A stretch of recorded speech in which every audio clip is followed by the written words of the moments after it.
Hello, and welcome back to another episode of Influenced by Kim. I'm your host, Hofi Kim Cohen Myers, and I'm so happy to have you here today. So, we're going to talk about today creating what is unavailable to you and how to navigate anger into a positive thing as like a superpower, as a tool to become happier and a better version of yourself and fulfill yourself in ways where you feel emptiness. And I actually have a master class on this topic, and it's called Triggered. And it's literally how to use the things that piss you the fuck off and turn them into a superpower and just stand in such a deep place of power versus feeling weak and disempowered. So, without further ado, let's dive into it. Okay. So, I am sitting right now. It's very echoey to me. I hope that's not in the audio, but I'm sitting right now in my dining room, which is actually a bedroom that I converted into a dining room. And this is such an interesting thing. So we moved into a 3-bedroom, and I've actually talked about this in I think episode 22 on this house that I wanted to, we were basically living at a, okay, hold on. Let me rewind for a moment. We put our things in storage end of June, and then we were kind of gypsying it out, being homeless, what do I want to call it, like digital nomads, whatever you want to call it, for 4.5 months while trying to find our dream home. And we didn't exactly know what that looked like. And I was kind of talking about in episode 22 how there's just, depending on where I was going to live, it was going to require a different version of me, right? So I thought I was going to move into this yacht club, and it was very bougie setting, and it was very lively with a lot of young people. And I felt like if I had lived there, it would have required a specific version of myself. I knew that, hold on, I want to rewind and say this. No matter where I would have ended up, I knew that this is a new chapter in my life. I knew that I was going to become a different version of myself. And I knew that it would obviously require X, B, whatever, X of me. I just didn't know which version of me God in the universe was setting me up to step into. And so had I moved into West Palm Beach, it would have required I would have just have become a different version. I would have stepped into a different energy field. But we also had this idea where we wanted to move into a house, and we were trying to figure out what would that look like and what comes with that, right? It was just it was more of moving into a house equaled more calmness, more regulated nervous system, more of a family setting, more of just calmness. And I don't know, healing, calmness, peace, serenity, building, creating. And it would have been aligned with the journey that I'm on, which is kind of like a newlywed, right? And wanting to start a family. Anyways, so it's interesting. We ended up moving into a house, and we ended up moving into a 3-bedroom. And we have friends, like my childhood friend that literally lives across the street, and she converted. So we have the same identical house. It's the same exact floor plan, I guess. There's just a little bit of things here and there that are just a little bit different, but overall, it's literally the same exact house. And it's just so interesting. Well, they have 3 kids, so it's just really interesting how their house is designed, how they designed their house versus how we're designing our house.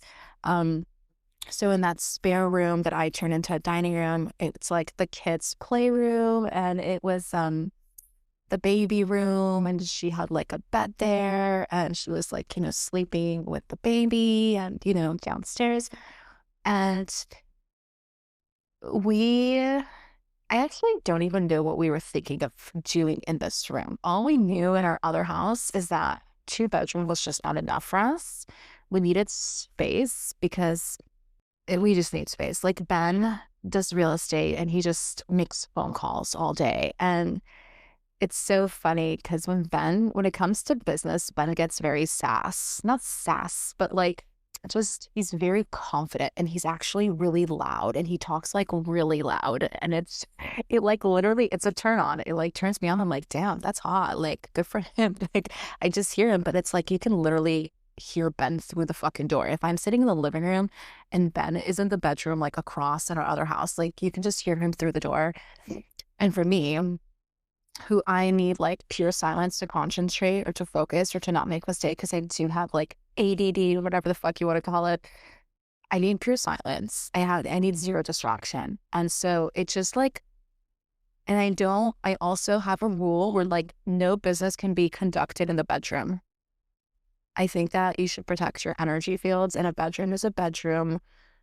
And it's for sleeping, and it's for mating, and it's for relaxing and healing. I don't believe that you should have a TV. Everyone does whatever they want, but I don't believe that a bedroom should have a TV. I don't believe you should conduct like business phone calls in a bedroom. Like, that's not what it's for. So anyways, that's just me and my opinions. But I just know that energy can never die. It can only be transformed into something else, but energy also lingers. And I just don't want like business energy in like my bedroom and my bed, So it's like 2-bedroom was not enough. So we got 3, but we didn't actually know what we were going to do with the 3rd bedroom. It was kind of like a blessing from God. And here's what's really interesting. I have this obsession with my dining room table. I always talk about this. It's my favorite piece that I own. I actually thought about it deeper, and one of the reasons, it's because it's actually real wood. It's like an oak wood, but it's not fake wood. And me and my best friend Elizabeth have been recently talking about the fact that everything's fake nowadays and everything's artificial. And even like, because I've been trying to furnish my house and I want like quality shit, but it's like, it seems so unattainable in a sense. I can't. Like, things that are wood aren't actually real wood anymore. It was one of the discussions. She had said that, and it was something I never actually fucking realized. Like, I'm literally staring at a desk right now in my dining room that I'm trying to sell on OfferUp. Like, I had been put it up. It was my old desk that I used to do a lot of podcasts on. And it's like, it looks like wood, but it's not. Like, it's like a sticker fucking thing on top that makes it look like it's like some deep wood.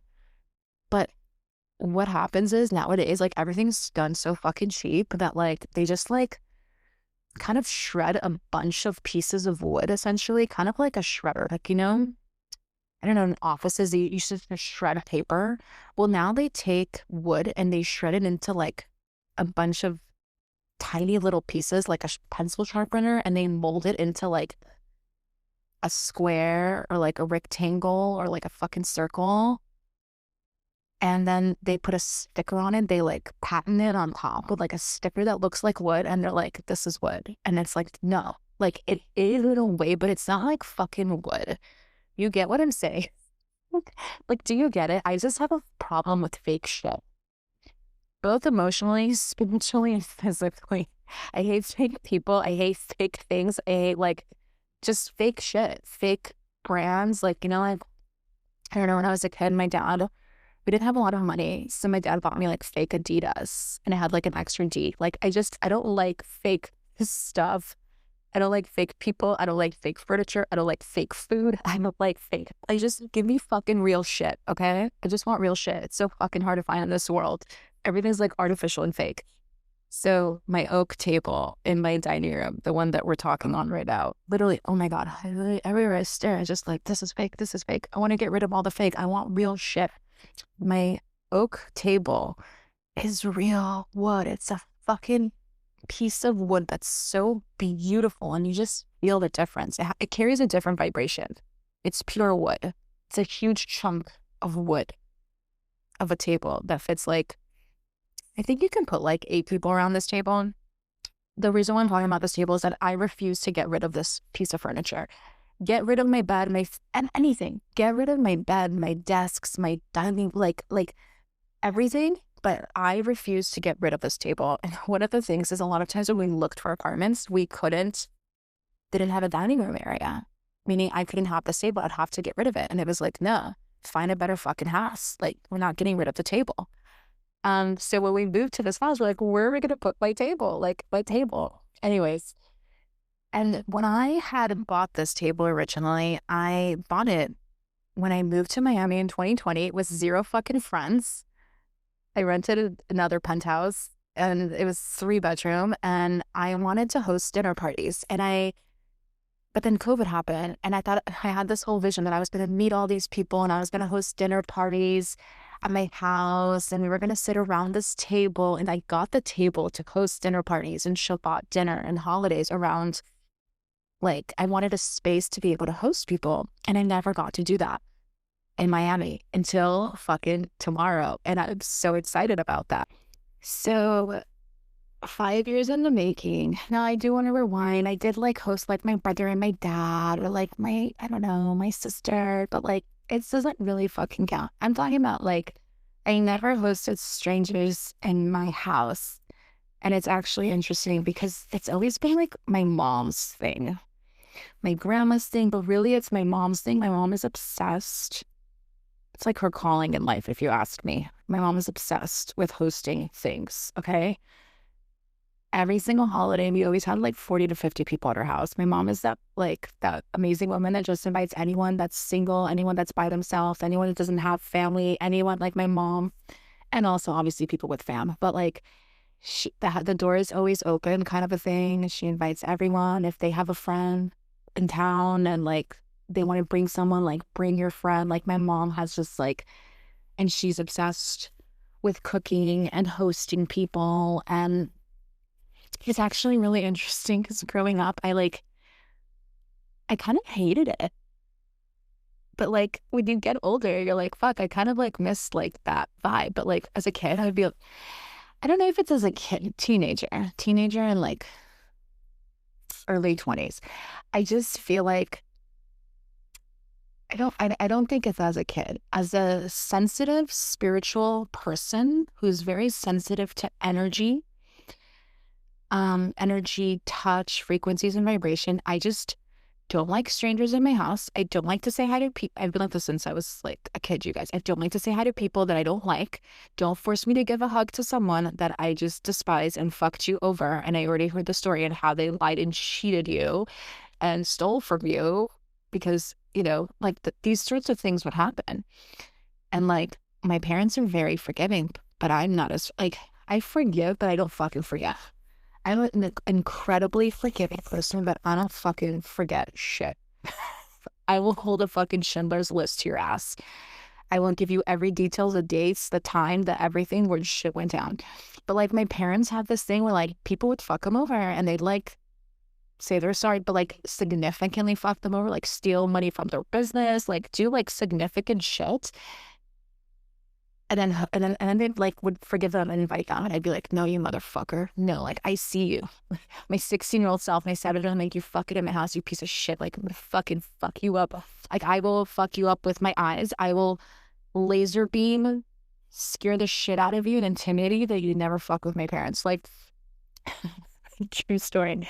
So I didn't like that my parents would invite people to our house that like fucked them over, people that are fake so here's the thing. I've always been the older soul than my parents.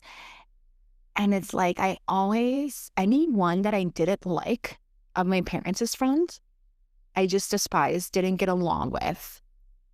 They were always people that ended up disappointing and fucking up my parents. I'm very intuitive and I know how to read people, and I just didn't.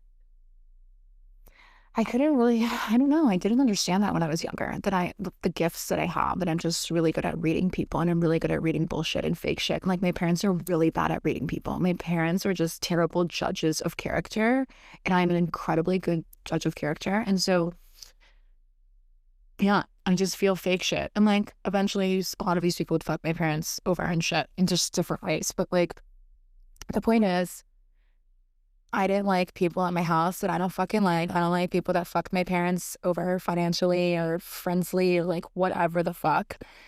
My parents are very generous and very naive, and are just terrible judges of people, and they're people pleasers. And these things are none of the naughty. And it's literally because I watched my parents and I was like, I don't want to be that. No, thank you. I see the results of that. I don't want to be that. I'm going to be the complete opposite. So I had a lot of people in my house growing up that like, I didn't want that there. I didn't want to say hi to you. I don't want to hug you. Like, so I would just like isolate myself, sit in a fucking corner, be a snob. The moment I was done eating, I'd just go upstairs and close my fucking door and like, don't talk to me. It's so me. Like, has anything changed? Like, no. Isn't it fucking crazy? Like, I've changed so much and we all changed so much, but like who I was like as a 16-year-old or an 18-year-old or 15-year-old, like, yeah, I'm still that fucking bitch. Like, do not disturb. Like, I ate. I was nice. You told me to be nice. I didn't want to really be nice, but I was nice. I said hi to people from afar and don't fucking touch me. I don't want your energy on top of me. You're conniving, jealous, weird energy that you're just jealous of my parents or I don't know what. Like, thank you. You're fake. Don't touch me. And thanks for dinner, Mom. It was great. Can I go to, I don't even think I asked if I can go to my room. I was just go to my room and close the door and bye. Just let me know when everyone left. That was the fucking, this is so brutally honest. I'm so fucking wrong, but that's the shit. I'd be like, just let me know when everyone left. Thank you. Like, and it's so funny. I had a front door. So the house that we grew up in, my bedroom faced to the front, so I can literally see what like people are fucking leaving. I'm like, fuck yeah, that motherfucker left. Like, yeah. I can come downstairs right now and just have dessert. Thank God. But you know, my parents would literally invite like fucking 50 people for every holiday. But anyways, go back. My mom loves to host, and so my mom's so obsessed with it, but she would invite the wrong people that it just kind of always set a bad taste in my mouth. Like, it made me be very protective. Like, I don't want fucking people in my house that I don't fucking like. I've always had that policy. Like, I really need to know you to go to my house. Like, I don't invite anyone to my house. Just no. It's so interesting. I'm like having a download, like, as I say this, because I'm like, I never understood like where the fuck that comes from. That literally comes from the fact that like my parents would just host fucking assholes all the time that they thought were their friends, but they're actually using my parents. Ah, the audacity. Anyways, so also my mom's like, and she's one of those moms. She fucking cooks and she overcooks. Like she'll have like 2 people over and she cooks like a Thanksgiving dinner and she's like, is it enough? Like, I hope that like they're all, you know, there's not going to be like, you know, I hope that there's enough. And it's like, girl, you're fucking crazy. My mom's wild, but she loves hosting. She loves cooking. She loves theming things. And eventually she ended up being a wedding planner, and an event planner. And she's really good at it. She really is. It definitely took a lot of my creativity, if not all of it, contributed to my mom, like 1000%. Hosting people, no. Cooking, I just didn't feel like was necessary to learn because what the fuck? My mom's a chef. My mom's a fucking chef. Now she makes cakes for a living and desserts and shit like that. But like, she's kind of wild how she actually made like multiple different businesses from just like hosting people, from being like the wedding planner and the event coordinator. When she moved to Israel, she did this thing where she like hosted, I don't know, she had this business where she would do like princess parties with like dresses and hair and makeup. She just like loves the shit and she makes cakes now. Well, back to me. Yeah, I just never felt the need to host anything because just people would always invite you to things, and I'm also picky where I go, and my mom just like overdoes things that like, yeah, I don't know. But here, wait, hold on. I'm gonna get to the actual point of this podcast, which is this. Okay. So I initially got the table because I wanted to host dinner parties and stuff. But like, actually 5 years ago, I don't even think that I was like a good chef or a good cook. And I don't know what the fuck happened this last, like, since I got married, I don't know what it is, you guys. I think I like tapped into a DNA inside of me because my grandma, my mom's mom, crazy chef, she was like, wow, okay. And she had a pizza shop. Like my grandma, chef, and also my great grandma too. So my mom's side of the family is Argentinian. We went to Argentina when I was 15. We went to visit my great grandma, and my great grandpa. And like we go to their house. So wild. I just have like a download in my brain of like their face. Like it feels like it was yesterday, but really it was like, wow, so many years ago. But when I went to their house, she's like, here, have some wine. I made it. And I'm like, what? Like, you made wine? Like, what? She's like 90. She was like 90 something. She passed away at 96. But she's like, I made wine at like 90. I was like, what? Like, this shit runs in my bloodline. Okay, you guys. Obviously, she also made amazing desserts and food, and like, there was over the top. So I don't know what the fuck happened, but sometime this year, I tapped into my chef. I had it in my DNA all along. Like, I shit you guys not. This year, I started making things, and I don't know how to make them. Do you understand what I'm saying? Like, now, do you get it? Like, I'm the vegetarian, sort of kind of spoiled girl. Like, my mom is like such an OCD, over the top, A personality, let me do it myself. You don't know what you're doing kind of a personality. And she just knows best. And like, don't interrupt her when she's cooking or cleaning, or just like, she's just like super mom. I mean, she literally makes with like, 50 people. Like, she's wild. And it's like, I just never felt the need to learn. It's like, mommy just knows how to make everything. I did feel the need to learn, but my mom just doesn't even have patience to teach. Like, she's just, don't even go there. But so, what the fuck? This year, I'm telling you, I tapped into something. I don't know how the fuck to explain this to you guys. It's literally one of the craziest shit I've ever encountered. Like, it literally blew my mind. It was like, previously, like years past, okay, before I got married, I can't explain this. This is so wild. I would think, like, how do I make Alfredo pasta? And like, I would try to do it, and it would just be like fucking weird and wouldn't taste right. And I'd be like, fuck, I tried. I still was good like 2 years ago at making food, but like, I don't know. My and Ben's like first house together, like 3 years ago, like I would try to make like food, and it would just like be shitty. Okay, let me tell you, things like, I don't know, making good pasta sauce from scratch. I make everything from scratch. By the way, I don't use canned shit. I just make everything from scratch. I just want everything to be clean and organic. And okay, we get it. So this year, or like, there were things like eggplant parmigiano, like focaccia bread. Like, how do you make like bread? Like, how, okay, there were things that I was just like, that would be cool if I knew how to do it, but like, I don't fucking know. And this year, I would be like, I want to make eggplant parmigiano. I want to make like Alfredo pink sauce pasta. And like, I would just, I don't know. I don't fucking know. I would just attempt. I would just like, no instruction, no measuring cup. Like, I don't know how the fuck, you guys. I don't know how the fuck I would make it, and it would just be insanely fabulous. I'm like, how the fuck did I not know how to do this like a year ago?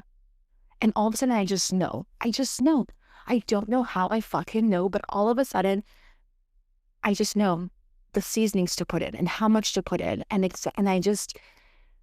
everything I make is fucking bomb and like legit shit. Like, yo. And like, Ben's like, wow, why didn't you never make this before? I'm like, I didn't even know I knew how to do this. I didn't even know it. And I would like start going to restaurants, and I would eat stuff, and I'm like, this is so good. I'm going to try to make this at home.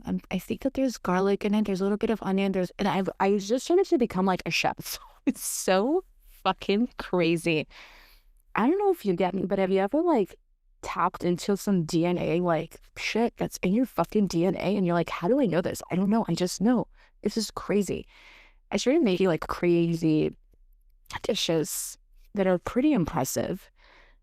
I'm amazed by myself. Ben's really amazed, and he's like the happiest camper, but I'm like, whoa, Cohen, like, where the fuck had this skill set been, and why did she use this? I don't know.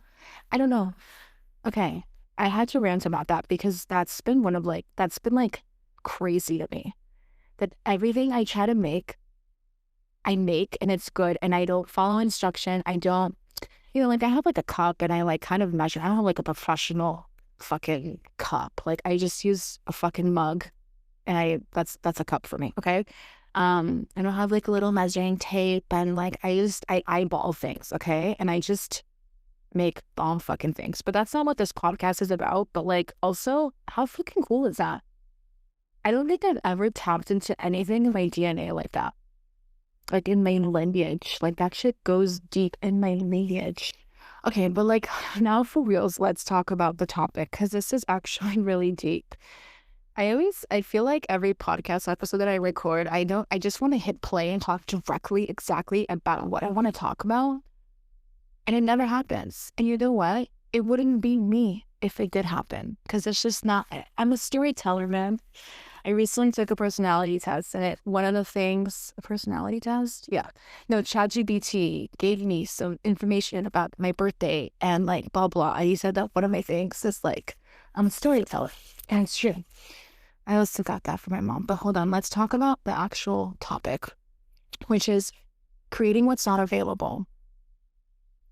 Okay. So this year has been an incredibly difficult year.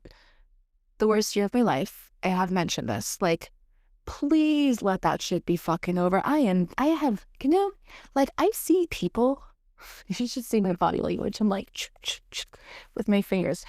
I've seen people in the past years, like, post, like, goodbye, fuck you, 2022. Like, and I'd be like, dude, like, that's so like vain. Like, why are you so intense? Like, okay, you don't have to be like that dramatic. Like, hey, it wasn't that bad. Like, for whoever, like, no matter what happens, it's really not that bad. Motherfuckers, listen to me. 2025 was that fucking bad. I just want to write like, fuck you, 2025, and just take up like 8 posts on my feed because that's how fucking serious it is. Like, FUCK to 5 and post that shit on my feed. Can you imagine? I don't know if anyone's that. Most people are capable of doing shit like that, but my fucking ass is. I know you guys can totally see that. Like, my feed, 8 posts in a row. Fuck you, 2025. Like, that's how fucking strongly I feel about 2025. Like, fuck that shit. Let it be over. Thank God. Like, I want to celebrate 2026 at the top of the fucking Eiffel Tower on the Q-tip or in Lady Liberty's fire torch because that's how fucking bad I just want to pretend like 2025 didn't happen. But oh my God, I was so laughing. The fuck 2025. Oh my God, how epic would that be? How hilarious. That is so good. Like, where the fuck do I come up with these ideas? You know, if I was in high school or like in my early 20s, not high school, but like also high school, in my early 20s, I would say that and actually go fucking do that without thinking twice. And it's very impulsive. And I just think it's hilarious. And I would give 0 fucks if people got it or not. I still have unity, but like, it's not necessary. I don't fucking know. But listen, okay, I had a really tough year this year. Now let's be serious for a moment. I've gone through a series of very intense things with Ben. Very serious, intense things with Ben. Additionally, I've had not a lot. Okay, I don't want to say a lot. I had a serious friendship breakup. That was in most recent time. And that really fucking hurt. Like, serious betrayal. I had a lot of things happen this year. A lot of horrible things. But one of the worst things that happened to me this year, and I get a lot of shit from them for saying this, but my family. Yeah, I don't want to put everyone in this bracket. My brother is amazing. My brother is fucking amazing. Dolov, I fucking love you. You're amazing. But I don't talk to my dad because he didn't attend my wedding. So it's been, it's about to come out for, it's kind of like going to be 2 years that I haven't talked to my dad, which is gnarly as fuck. And my mom has been completely MIA and avoidant as fuck this entire year and has hurt me multiple times. And then my sisters, same thing. Completely avoidant, abandoned, betrayal. Just in the worst time, like when I need them the most. They just have been completely MIA. And I have so much rage and anger towards them because it's your family. And you could argue with me from here until I turn blue. And no, I don't accept it. I won't accept it. I won't get accepted being treated like that. I am extremely family oriented. I have always been the glue to my family. I have been born and blessed with like some serious fucking moral compass principle when it comes to family. Like I was the kid where like when I was a teenager, I wanted to hang out with my family. I wanted to hang out with my sisters. I didn't want to go to stupid parties. I wanted to hang out with my baby sisters and play with them and like make them laugh. Like on Friday night, like I wanted to sit with my family and have Shabbat dinner. Like I wasn't the kid that's like, fuck you parents, like I'm gonna go party and get wasted and like choose my friends over my family. And unfortunately, like my brother and my sister did that. They had that era. I feel like most kids have that era, but I was like, no, family first, family first. Like since I was a kid, family first. I'm very family oriented. I'm also the eldest. With that comes many responsibilities, but no, for reals. And I'm really good at that role. And it fucking kills me when people don't have similar morals as I do. Like, what the fuck do you want me to say? I'm gonna be brutally honest. Like, yes, I actually expect and demand that every single family member of mine is gonna give a fuck about the family unity as much as I do. But unfortunately, they don't. And I care too much. And no one cares nearly as much as me. And it fucking sucks and it hurts. And I've been trying to process this entire year because it's been such a heavy betrayal. That when I needed them the most, they were just gone. They were avoidant. They've hurt me an infinite amount of times this year. Like, fuck. Like, it felt like murder, okay? Like, I want to tell you this. There are different types of human beings in this world, and it's fine. But I'm going to tell you about me. I operate off of intuition and off of emotion. Am I a logical person? Fuck yeah, I am. I had to teach myself, okay? Am I a realistic person? Yes, I had to teach myself. I am the dreamer. I am the intuitive, spiritual, boho, gypsy, I don't know, hippie. Like that's like who I am at my DNA. I don't even think it's about being a boho gypsy, but like I am this very incredibly spiritual being. And family is important to me, and respect is important to me, and integrity is important to me. And I have some serious fucking issues with people who don't have integrity, who don't have respect, who don't prioritize the right things in life. Like, I will fucking call you out on your shit. And I have been struggling this entire year with my family. And I feel such a heavy level of betrayal. Like heavy. Like I fucking hate them because I love them so fucking much and they're disappointing me. I feel like my parents and my siblings put my brother aside for a sec. I have 2 sisters. They feel like my children that are fucking shredding my heart into pieces and disappointing me and like, fuck, get your shit together. You're fucking failing me and you're failing yourself and you're failing our family and you're failing your fucking higher self. Like, get your fucking shit together, bro. Like, thank you for allowing me to talk about this, by the way. But like, seriously, like, have you ever felt that? It's like, just do better, man. Like, be better. Like, but no. Everyone's too busy being avoidant. No one wants to do the work that's required. No one wants to have hard conversations that are uncomfortable. Most of my family members are extremely avoidant. The only person who isn't avoidant is me and my dad. My dad's very direct, like me. And if there's a problem, he wants to fix it now. If, like, my dad's not a procrastinator. Like, if there's, like, he doesn't wait till the last minute. He just, like, likes to handle things now, here and now. But the rest, they can just linger and avoid for months and days, and they're really good at pretending. They're fucking terrible at pretending. They think that they're good at pretending that everything is cool when it's not. It's not.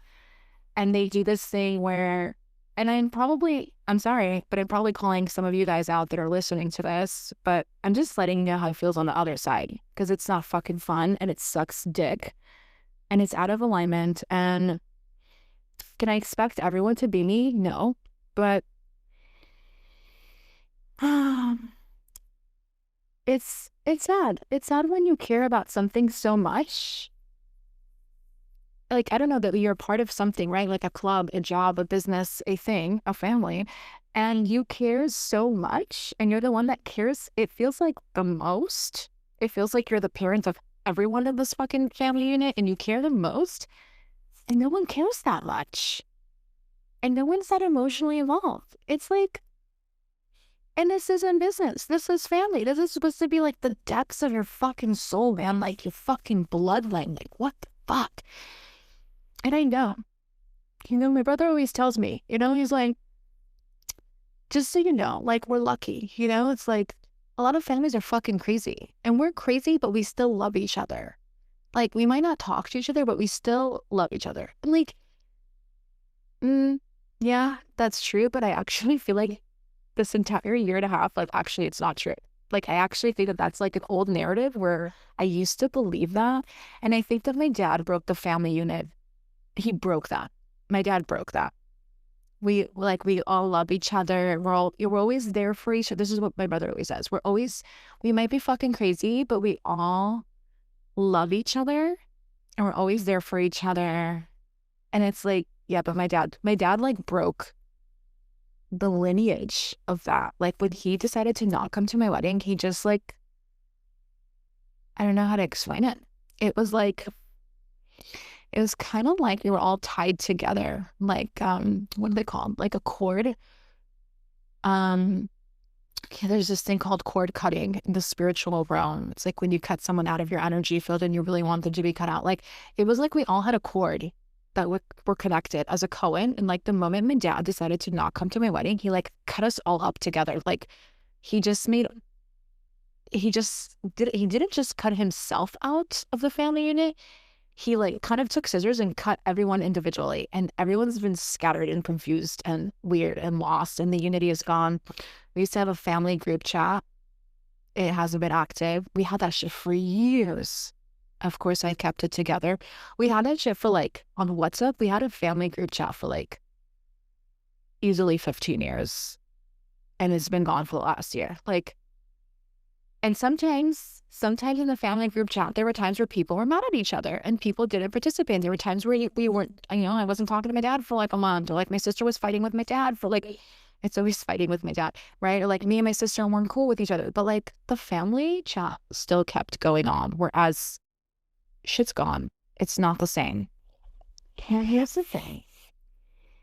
I got married a year and a half ago, and it's like, I am in a new family, and that's my priority. And it truly, really is. Me and Ben for years have talked about how we're going to raise our children different, as most parents would. I hope that they're having these types of conversations. But like, for years, we've healed generational traumas. We've studied our parents' behavior. We've decided on things that we want to prioritize, things that we want to teach our kids, things that are not going to happen in our house, right? And it's like, we have our goals as a family and our own dreams. Like, me and Ben, we have like so many dreams for our future children and for our family. The houses that we want to have around the world, the experiences, the types of vacations, the types of like life, like just life living.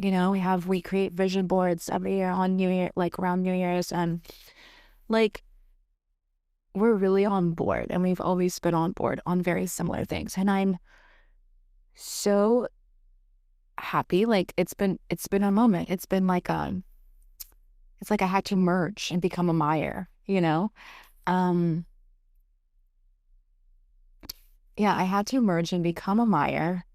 And I also prepared myself I also prepared myself to enter in a new family. Mentally and emotionally, I was prepared for it.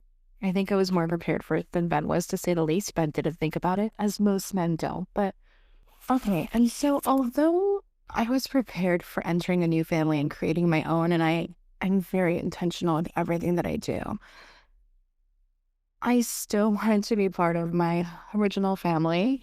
And it felt like the moment I got married, it just, like leading up to the wedding, my dad not being there, it just, afterwards, everything fell apart for every single one of the family members as far as connection goes. And it's really sad and it's really unfortunate. And part of my personality is the savior and the fixer. Yeah, see, that's why I'm the family-oriented glue of the whole situation.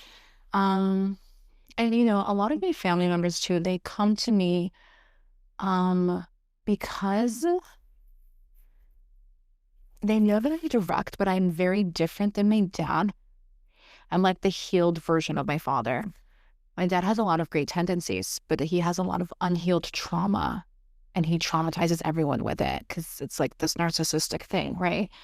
Um, Although my family believes that I'm very intimidating to speak to or to talk to, they still use me as a portal to get information to other family members when they're struggling, and like they're struggling with something that they're uncomfortable with, and they don't have the words or the courage to talk to the other family member and be honest because they don't like confrontation.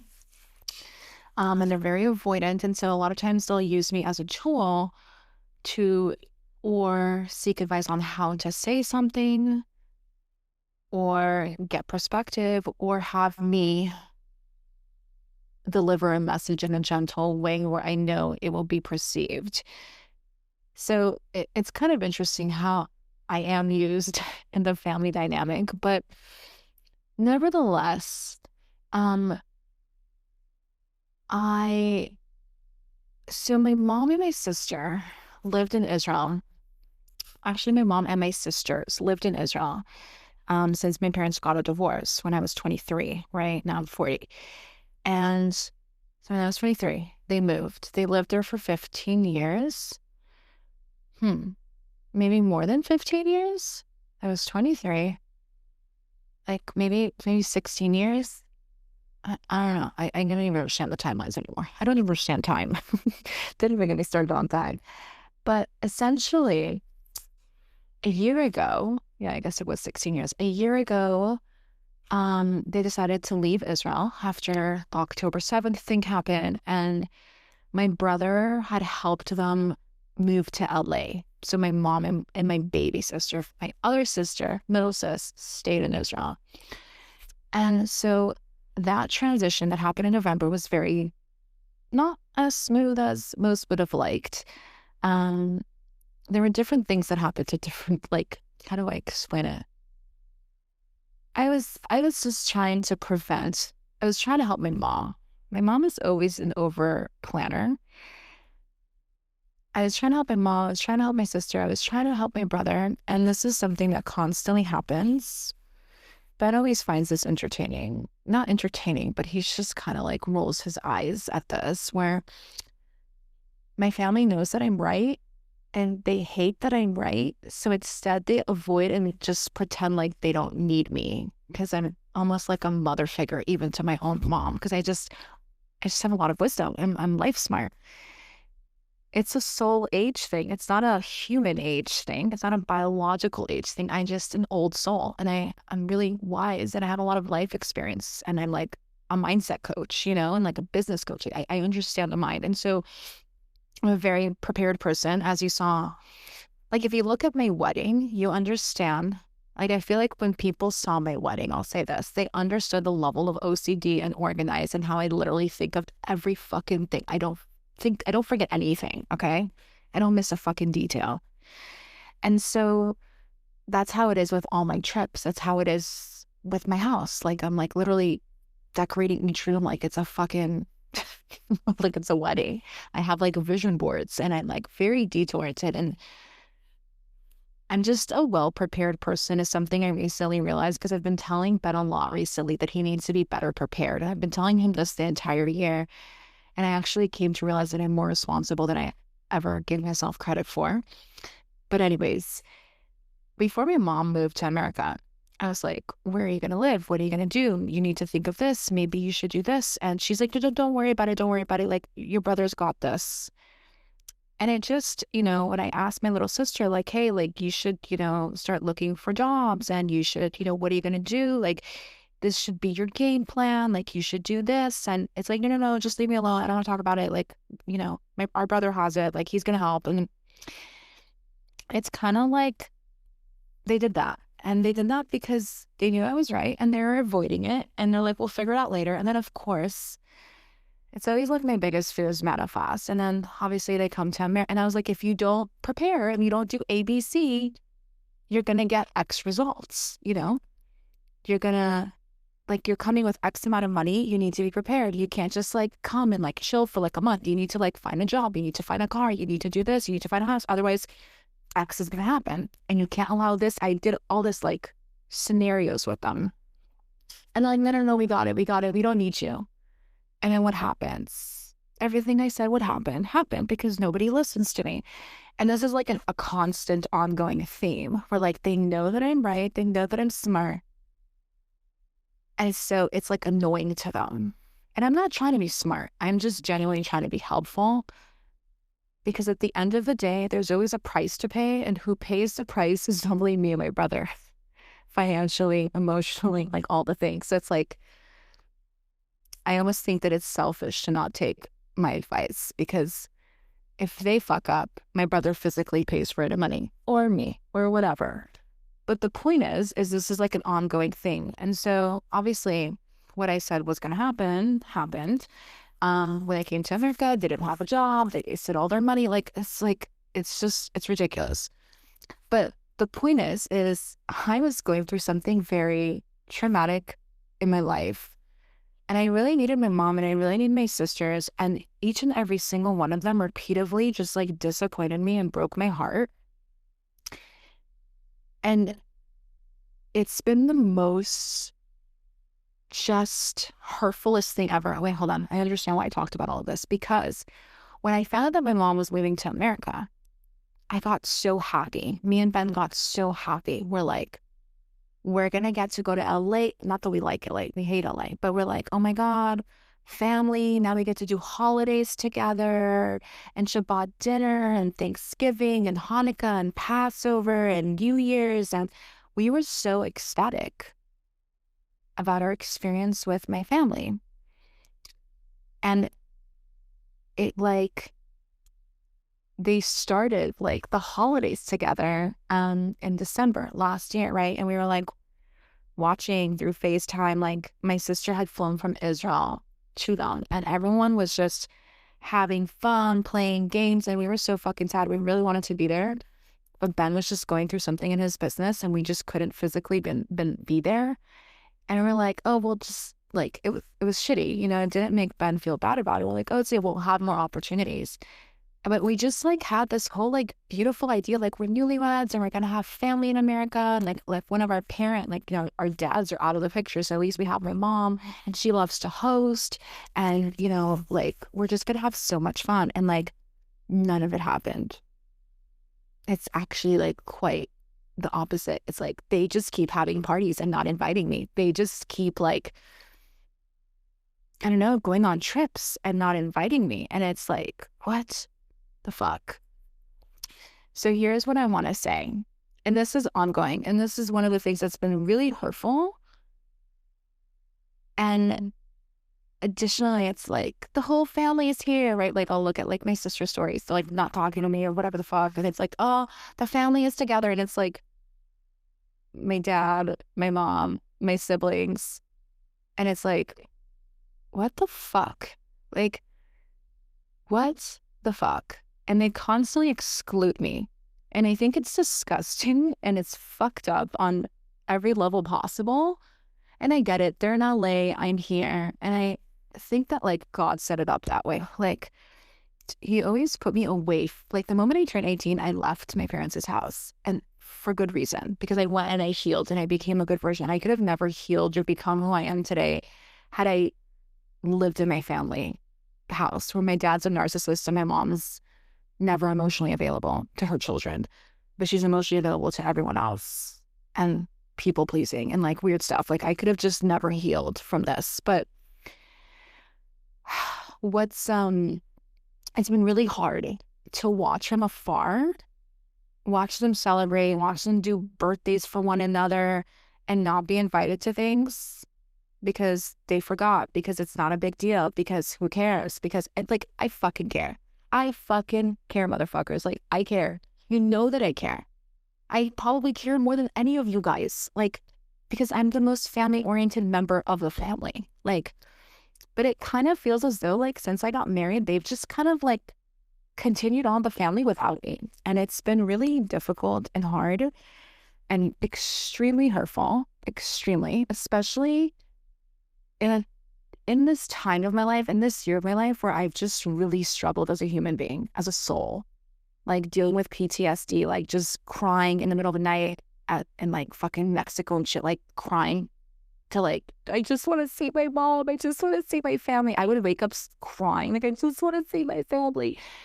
And there were 3 times that I was supposed to see them, and it just never worked out. And then when I finally saw them,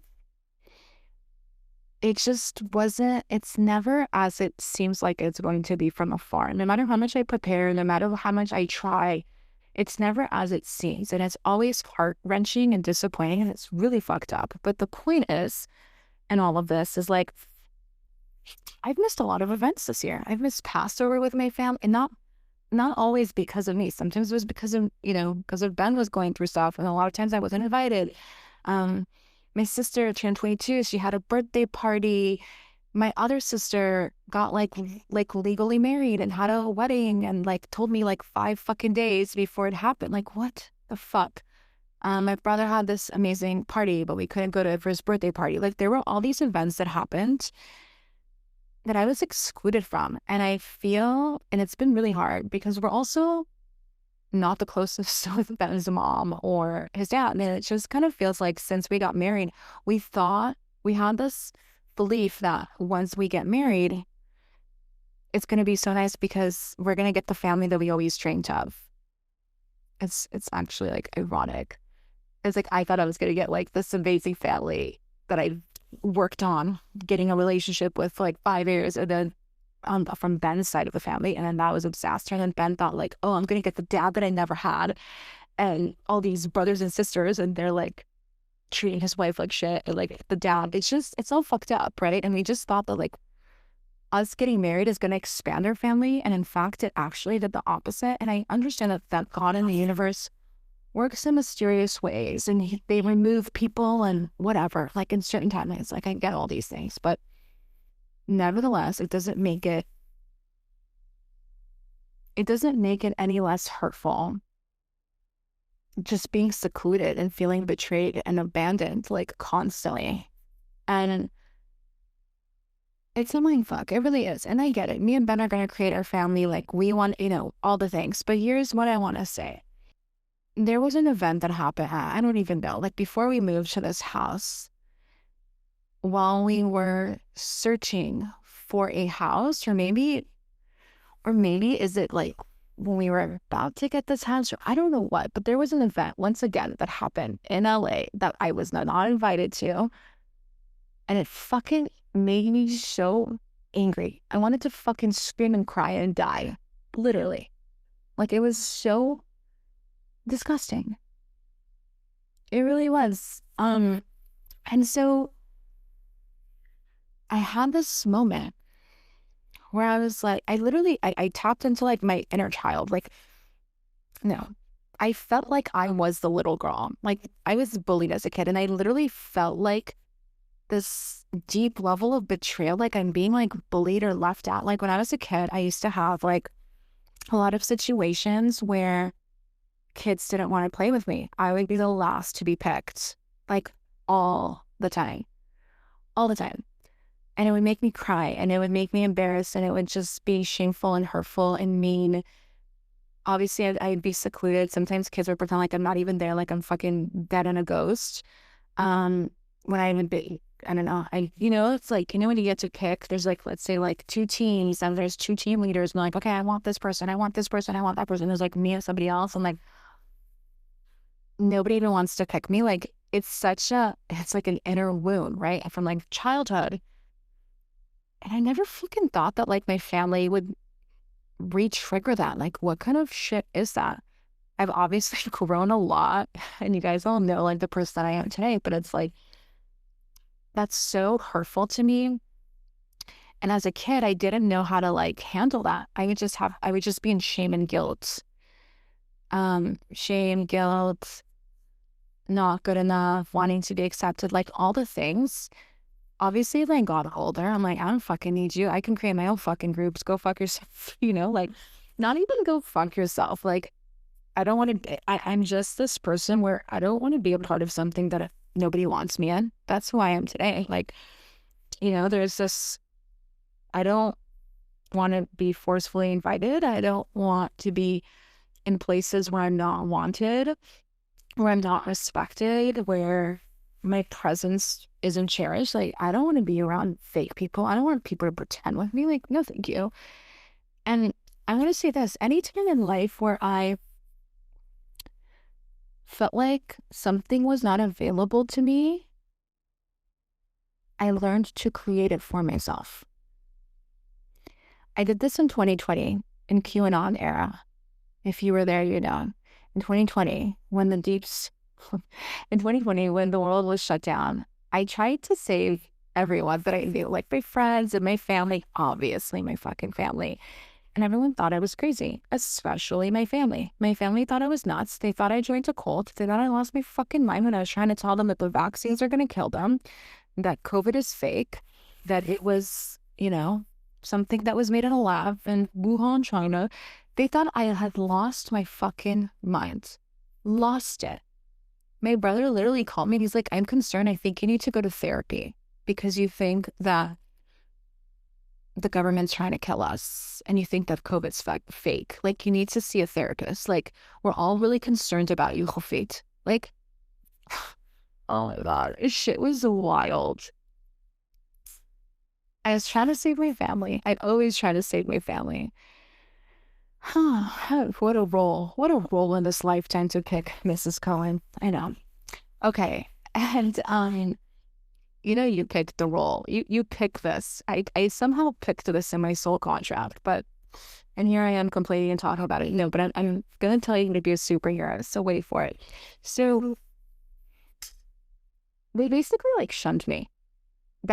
Right now, and in 2020, were the only two timelines of my entire life where my family just like completely like shunned me. And what happened was, I decided in 2020, what's not available to me? I'm trying to save these people, but they're just not available for this information. They don't want to hear it. Now, am I fucking crazy? Like, no, it's not even if, okay. The thing is I know I'm not fucking crazy. These people are just not ready for this level of information. Am I going to let them ruin it for me? No. Are they going to change my beliefs? No. So what's going to happen? If these types of people, like my family and certain friends, don't want to hear what I have to say, I am going to speak my truth online or wherever. I chose the internet. I chose YouTube. And I'm going to speak my truth. And I know that by speaking my truth and what I believe to be true, I'm sure that there are people out there that are going to be interested in the information that I have to share. Is everyone going to believe me? No. Am I okay with losing people, losing followers for it? Yeah. Like, you want to think I'm crazy? Like, fine. But I'm not here for the people who don't want to listen. I'm here for the people who want to listen. I'm here for I'm available for the people who are open to change, who are open-minded. I'm not here to force fucking agendas up people's asses that aren't available to learn and to grow and just want to be scared and believe the government and just be sheeps. Like, I'm not here for those people. I wasn't created for those people. I was created for the others. I was created for the leaders. I was created for the black sheets. I was created for the underdog. Like, that's who I am, and that's who I represent, and that's who I fucking want to talk to. Like, for real, like, I was here, I was made for the star seeds. Like, I could just go on. And I bet you, if you're listening to my podcast, you are one of these fucking people. Because you don't have to believe me about COVID, but you are a black sheep. You are an indigo. You are like the one that they make you believe is the bad egg of the family, but you're actually the fucking gem and the star and the fucking diamond of the family on the flip side of things. That's the truth. I am here for those fucking people. I've always been there for those types of people, and it took me a little bit longer to understand who I'm for, but I know that I'm not for everyone, and that's okay. I was never created to be for everyone. I'm not. I would be no one if I was created for everyone. Like, for reals, if you're talking to everyone, you're talking to no one. And so in 2020, I decided to just talk my truth, and I just knew energetically, vibration, whatever the fuck you want to call it, those who are ready to hear what I have to say are just going to be gravitated towards me. Those who are ready to hear what I have to, like, my truth, like the truth, they're just going to magnetize towards me. And that's what ended up happening. I blew the fuck up. I went fucking viral. A lot of you guys are here because of 2020.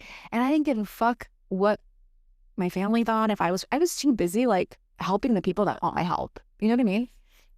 I wasn't fixated on trying to help people that aren't available to receive my help, because that would just only lower my vibrational frequencies. And in fact, the route that I chose actually raised my frequencies. And I told you guys, I have a whole masterclass on this called Triggered. I'm going to link it to this podcast episode, but you should, it's so great to, I think it's definitely 2 hours. It might be a little bit longer, and it gives you tools on how to fucking take the shit that pisses you off and turn it into a superpower. It's a really powerful masterclass.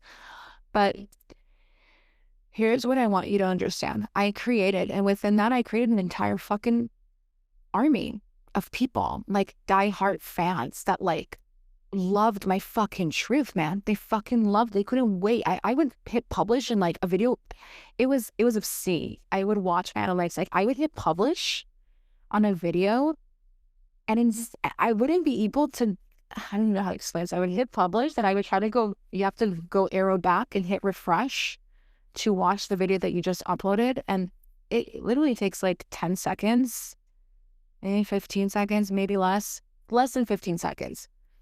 By the time I would do that, my video would already have like 20 likes and like already like 100 people viewed it. And people would comment in the comment box like first. Like they would like fight on who commented first, who played it first. Like it was gnarly. And that's my superpower. And I used it in a specific way in 2020. And so this is going to go back to the dining room table. And the dining room is this. A few weeks ago, my family really fucking pissed me off. And they once again didn't fucking invite me. They pretend like I don't fucking exist. And I was like, you know what? Fuck this shit. I do not want to go where I'm not welcomed, although I love my family and I would love to be there. But like literally, what the fuck? This is so fucked up. I don't need their parties. I'm going to bring the parties to my house. I'm going to host my parties with people that want to be around me, people that I want to be around, people that value me, people that cherish me. I'm going to use the shit that pisses me the fuck off, that makes me feel secluded and like, I don't even know what the words are, like shunned, like fuck that. I'm a good human being. Like I'm a good fucking person. Like I don't deserve that. They have unhealed shit within themselves. They're really avoidant. And when they see me, they know that they can't hide. That's the problem. That's why I intimidate my family. It's because when they see me, they know that they're going to have to own their shit. And they're just still playing peekaboo and don't want to own their shit. And so, but I really decided, I was like, you know what? I don't need their parties. Not from an angry place. Like I don't need their parties. Like I'm a grown ass fucking woman. I could host my own parties. And I can make them super fun. And I'm going to have themed parties. And I'm fucking going to have like a party like every fucking month. And they're going to be different themes. And they're going to be fucking fun. And my first one is going to be a housewarming party. And I fucking created a Pinterest board